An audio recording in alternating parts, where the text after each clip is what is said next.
She stood up in the courtroom, heart pounding. "I have proof." Emma's voice cut through the silence. The judge's eyes narrowed, and Richard Langley's face twisted in panic as Emma held up the flash drive. "I can prove my dad is innocent." What happened next? No one saw coming.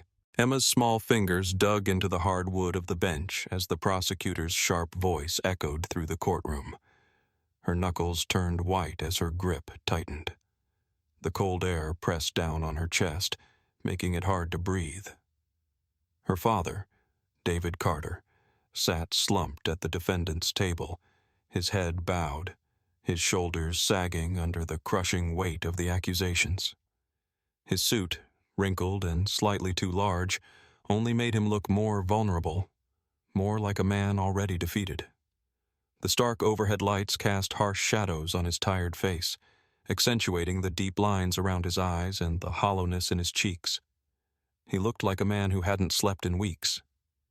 Emma's gaze flicked toward the prosecutor, a tall woman with short black hair, standing with predatory confidence. Her navy suit was crisp, her voice cutting and precise as she listed the evidence with cold detachment. "Bank statements show multiple transfers from the charity's main account into your personal offshore account," the prosecutor said, holding up a stack of documents. Her eyes narrowed. "Are you saying you weren't aware of these transactions?" David's mouth opened slightly, but no words came out. His lips trembled.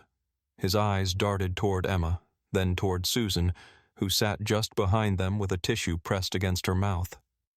Susan's eyes were red and swollen from crying. She looked utterly helpless. Emma had never seen her mother like this, so fragile, so broken.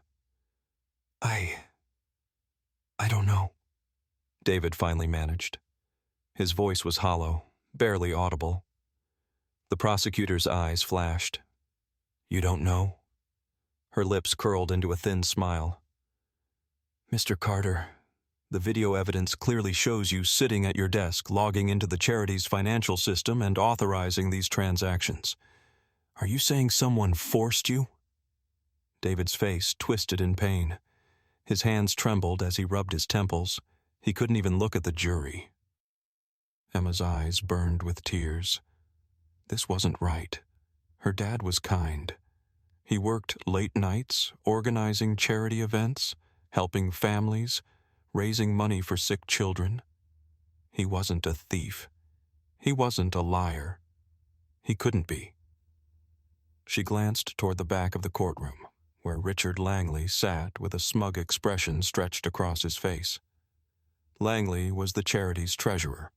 Tall, slim, with graying hair and thin, wire-framed glasses perched on the bridge of his nose. His hands were folded neatly in his lap, his mouth twisted in a faint, satisfied smirk. He had reported David to the police. He had presented the financial records and the video to the board, and now he was watching David's downfall unfold like it was a game. Emma's stomach twisted violently. Langley was enjoying this. The prosecutor's voice sharpened. "Mr. Carter, you understand that if convicted, you face up to 20 years in prison." David's head lowered further. He gripped the edge of the table as if trying to hold himself together. "And yet you have no explanation for why this money ended up in your account?" David's voice cracked. "I didn't." Langley's smile widened. Emma's heart pounded painfully against her ribs. Something was wrong. She could feel it, deep in her gut. Her dad wasn't lying. He wasn't a criminal. But the evidence was too perfect, too neat. The judge, an older man with silver hair and a hard expression, cleared his throat. "Mr. Carter, the court requires a clear response." I don't know how it happened," David whispered. "That's not an answer," the prosecutor fired back. Emma's fists curled into tight balls. Her nails bit into her palms, but she didn't feel the pain. Her gaze locked on Langley. His expression was too relaxed, too rehearsed. And that smile, that awful smile, never faltered. The prosecutor moved toward the jury box, her heels clicking sharply against the polished floor. Ladies and gentlemen of the jury, she said, her tone shifting into calculated authority, the facts are clear. The defendant transferred money from a charity intended for vulnerable children into his own personal account. That is not negligence, that is theft. A murmur spread through the courtroom. David closed his eyes. Emma's breath quickened. No, this wasn't right. And the video evidence, the prosecutor continued, shows the defendant authorizing the transfer from his office computer. Emma's head snapped up. The video. Her dad hated technology. He could barely send an email without asking Emma for help. There was no way he had managed to log into the financial system and authorize those complex transactions by himself. Her eyes flicked toward Langley again. He was watching her now, the thin smile still curling the edges of his mouth. Suddenly, Langley's gaze shifted toward the front of the room where a tech officer was preparing to display the video evidence on the large monitor. Emma's breath caught. His breath. The screen lit up. The grainy black and white video showed a man sitting at a desk, back turned to the camera. The man wore a suit. His movements were quick, deliberate. Hands typing across a keyboard, mouse clicking through bank accounts. Then he turned slightly toward the camera, and Emma's chest seized. The man in the video looked like her father. The same build, the same haircut. But something was wrong. The posture was off. The way he moved his hands, too fluid, too practiced.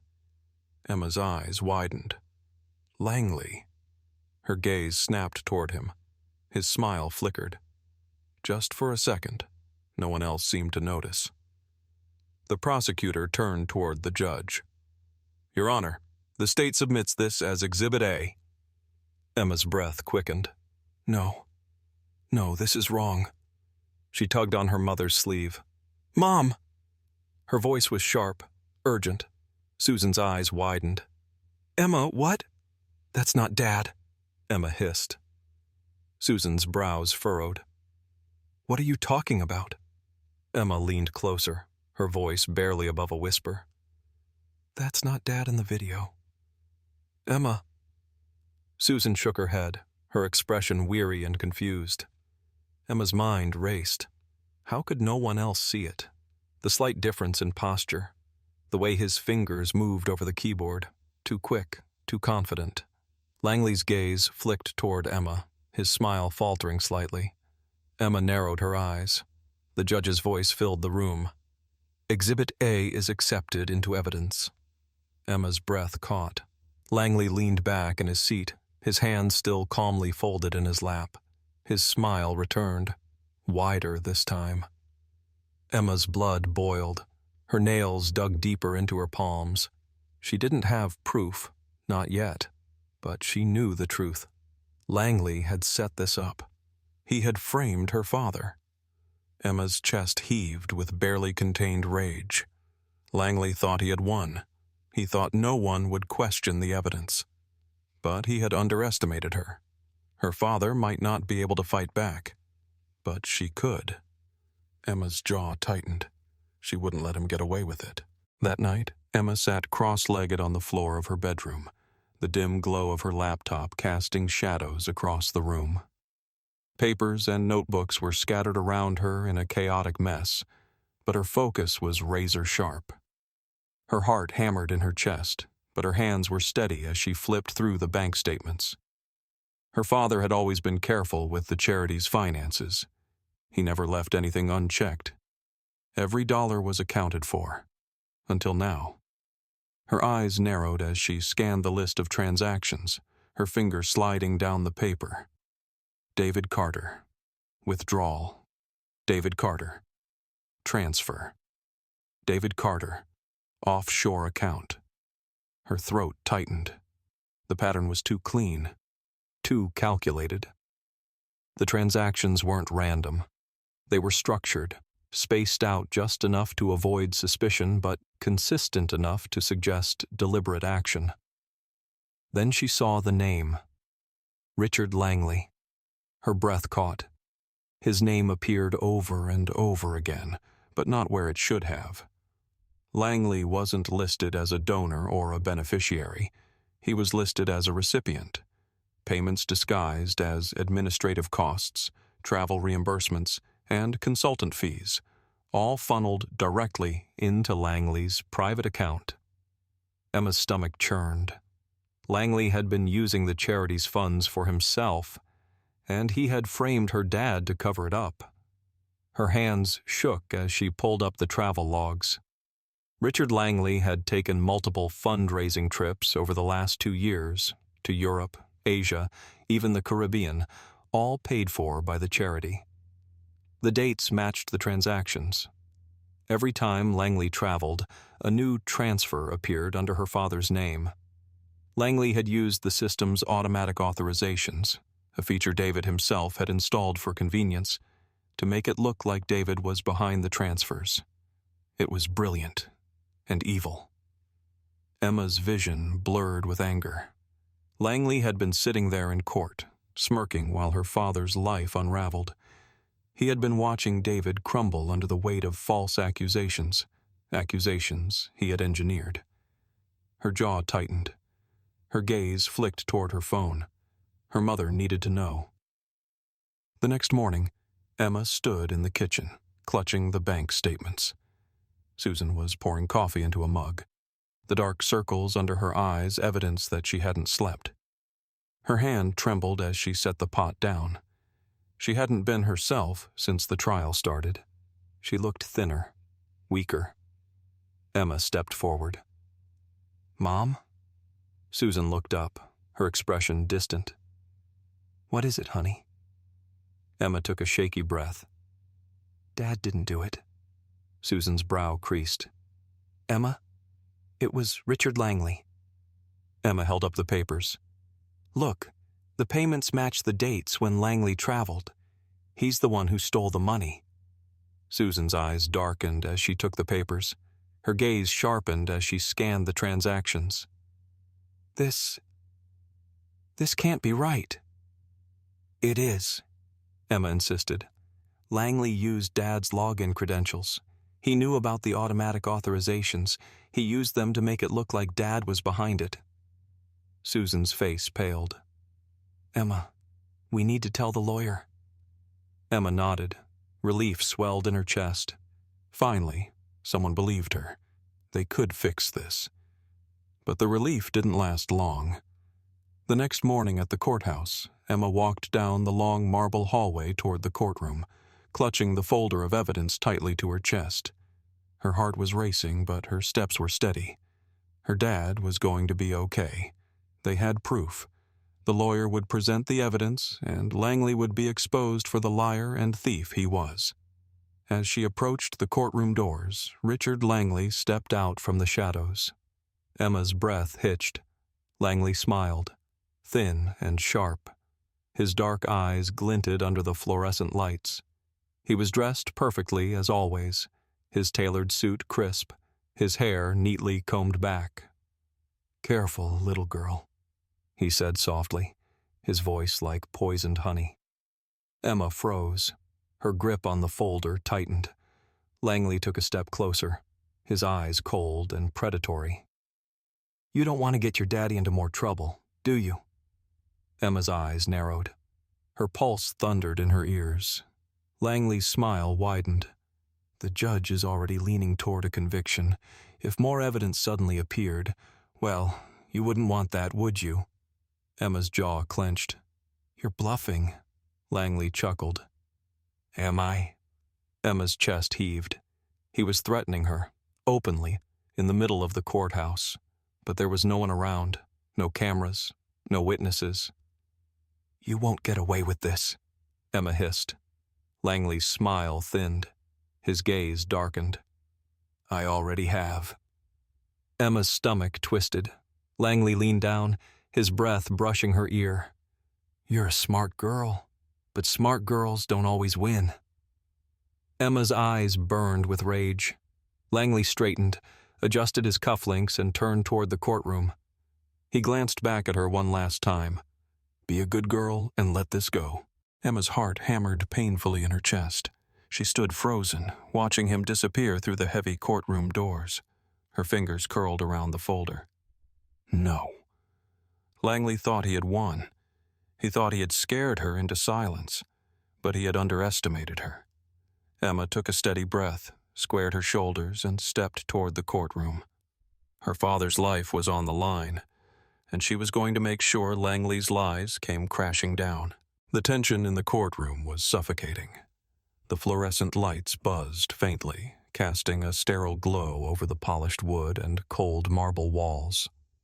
Emma sat frozen, her heart thundering in her chest as the prosecutor held up a freshly printed email.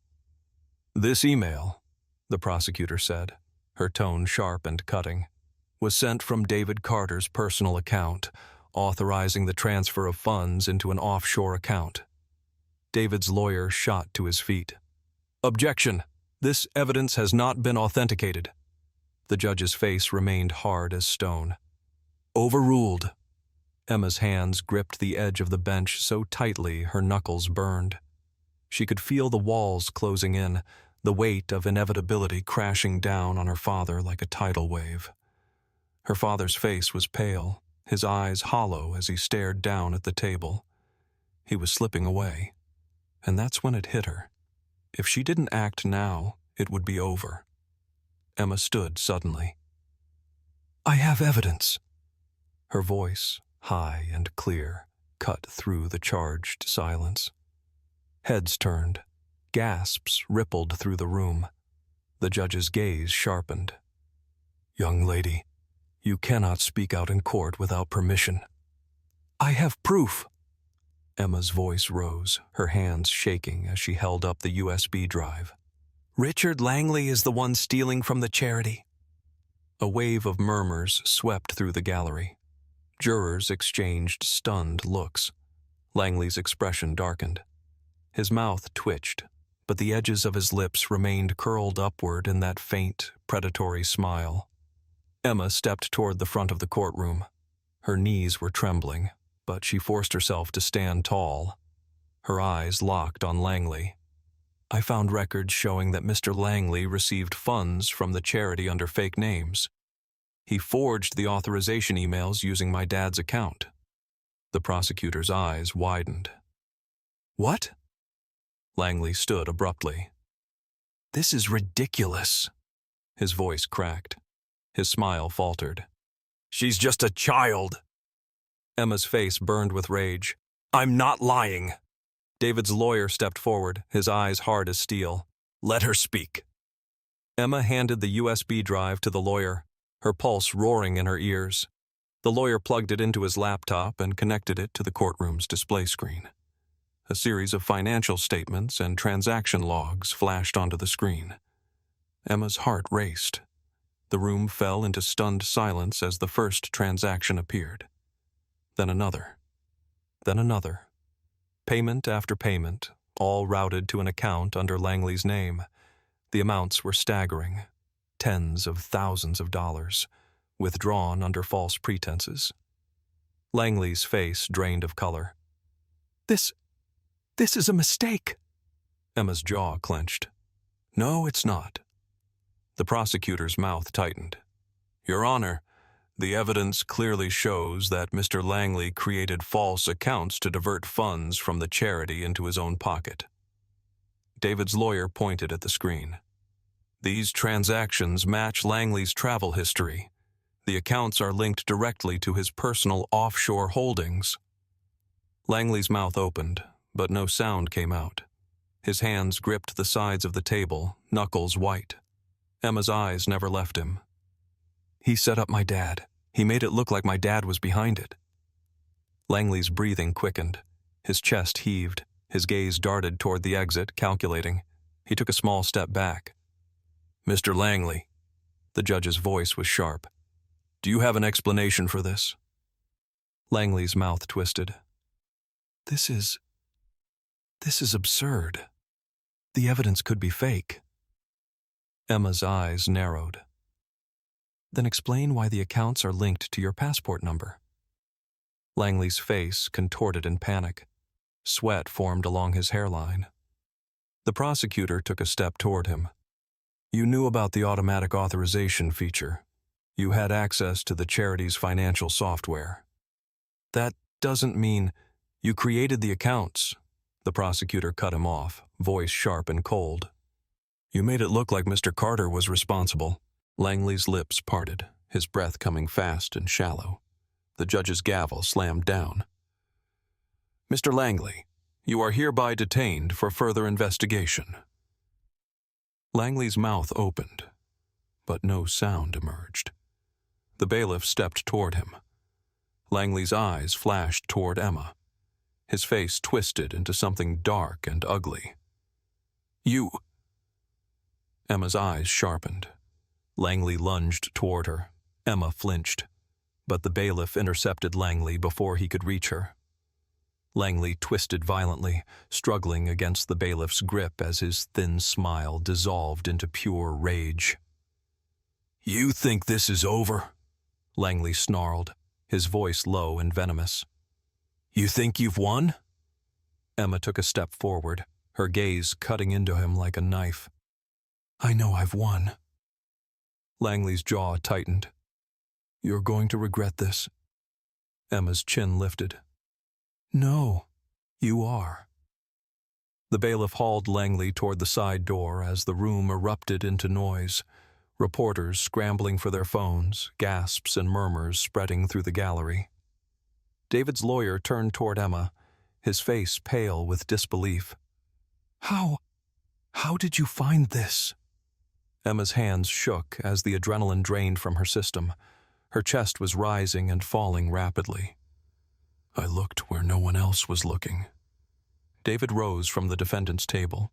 His face was still etched with exhaustion, but his eyes were filled with something Emma hadn't seen in weeks. Hope. He walked toward her, his legs unsteady. "Emma?" Emma stepped toward him. "Dad?" David pulled her into a tight embrace. Emma's arms wrapped around him as tears burned the back of her throat. His hands shook against her back. "You saved me," he whispered into her hair. Emma squeezed her eyes shut. "I knew you didn't do it." David pulled back just enough to meet her eyes. His smile trembled. "You were so brave." Emma's eyes flicked toward the side of the courtroom where Langley was being dragged out. His eyes burned into her as he passed through the door, his face twisted with fury. Emma's chin lifted. She didn't care. She had won. And Langley was going to pay for what he had done. David's hand squeezed her shoulder. "You did it." Emma's lips curled into a small smile. "I wasn't going to let them take you from me." David's arm wrapped protectively around her as the noise of the courtroom faded into a dull hum. The judge called for order, the prosecutor and defense attorney already exchanging sharp words over next steps. But Emma barely heard any of it. Her father was safe. Richard Langley was going to prison. Justice had finally caught up with him. Emma's heart slowed. Her breathing steadied. For the first time in weeks, she felt like she could finally breathe.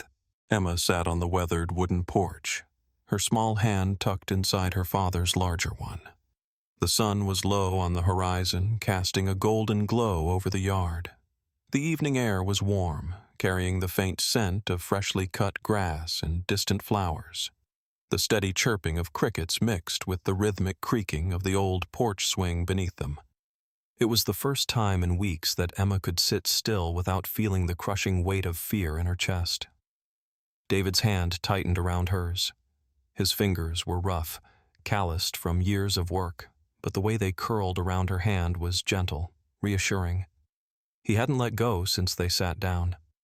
Maybe he was afraid that if he did, this peace would shatter, that the nightmare would start all over again. "You saved me," David whispered. His voice was low, quiet, almost fragile. He turned his head slightly, his eyes soft as they met hers. There was a thinness to his face now, dark circles under his eyes from sleepless nights. The stress of the trial had aged him in a matter of weeks. But his eyes, those steady, warm brown eyes, were filled with something new. Relief, gratitude, awe. Emma's lips curved into a small smile. You always taught me to pay attention to the details. David's brows lifted. His eyes glinted with quiet amusement. Did I? Emma nodded. You used to tell me that every detail matters. Remember when I lost my backpack at school? David chuckled. You mean the time you were convinced someone had stolen it? Emma's smile widened. It was stolen, but you told me to retrace my steps. You said the smallest detail could change everything. And you found it in the lost and found the next day. Emma squeezed his hand. Exactly. Her voice softened. I knew the details didn't make sense this time. Dad, you don't even know how to log into your bank account without calling me first. David laughed, his chest rumbling against her shoulder. His arm slid around her, pulling her closer. You saw what everyone else missed, he murmured.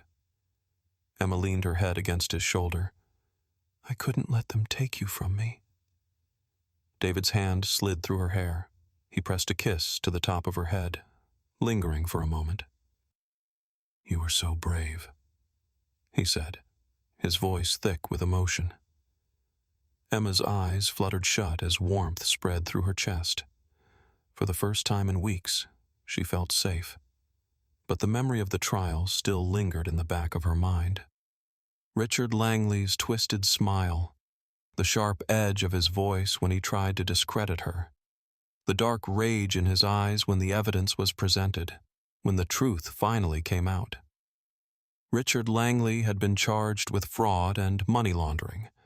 It turned out he had been stealing from the charity for years, hiding the transfers under a web of fake accounts and forged authorizations.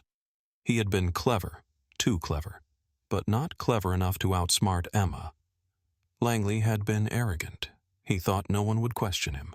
He thought David would take the fall quietly, too broken by the weight of the accusations to fight back. He had underestimated how far a daughter would go to protect her father. Emma had found the discrepancies hidden deep within the financial records, small inconsistencies in the dates and amounts that didn't line up with David's habits. Then there was the email authorizing the transfers. Her father hated technology. There was no way he would have navigated the complex steps required to authorize an offshore transfer. But Langley had access to the system. And Langley had motive. Emma remembered the way Langley's expression twisted when the truth came out. The shift from calm arrogance to sheer panic when the financial records were projected onto the courtroom screen. Every single transaction traced back to his personal account. His hands had shaken. His mouth had opened and closed, soundless, as the bailiff's hand closed around his arm. You think you've won? Langley had hissed as he was dragged away. Emma had stood her ground, chin lifted. I know I have. Now, a week later, Langley was sitting in a cold jail cell, awaiting trial. The charity had issued a public statement clearing David of all wrongdoing. Donations had poured in. Some people even apologized for doubting him. But it wasn't the public redemption that mattered to Emma. It was the look in her father's eyes now. The relief, the trust, the quiet pride. David shifted beside her, his arm still wrapped around her shoulders. His body felt solid and real against her side. The warmth of him, the steady rise and fall of his chest, grounded her. What made you keep digging? David asked quietly. Emma hesitated. I saw his face. David's brow furrowed. The first day of the trial, Emma continued, when the prosecutor started listing the evidence, I saw Langley sitting at the back of the courtroom. He was smiling, like he was enjoying it. David's jaw tightened. Emma's eyes darkened. It didn't make sense. If he thought you were guilty, he would have been sad or angry, not amused. David's hand curled protectively around her shoulder. And that's when you knew? Emma nodded. That's when I started to know. The rest was just about finding the proof. David's chest expanded with a slow breath. You're remarkable. Emma's cheeks warmed. I learned from the best. David's lips curved into a small, quiet smile. His gaze drifted toward the horizon, where the sun was slipping behind the treetops, casting long golden streaks across the lawn. After everything that happened, David said, his voice thoughtful, "Are you okay?" Emma's smile softened. "I think so." David's hand tightened around hers. Emma sighed. "It's weird, though." David glanced at her. "What is?"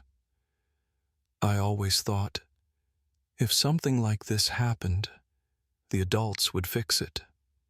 Emma's voice lowered. "But no one was going to fix this. Not the lawyer, not the police, not the judge. They were all going to let you go to prison." David's gaze darkened. His hand slid protectively up to the back of her head. "You shouldn't have had to fix this," he murmured. "Not at your age." Emma tilted her head. "But I could. And I did."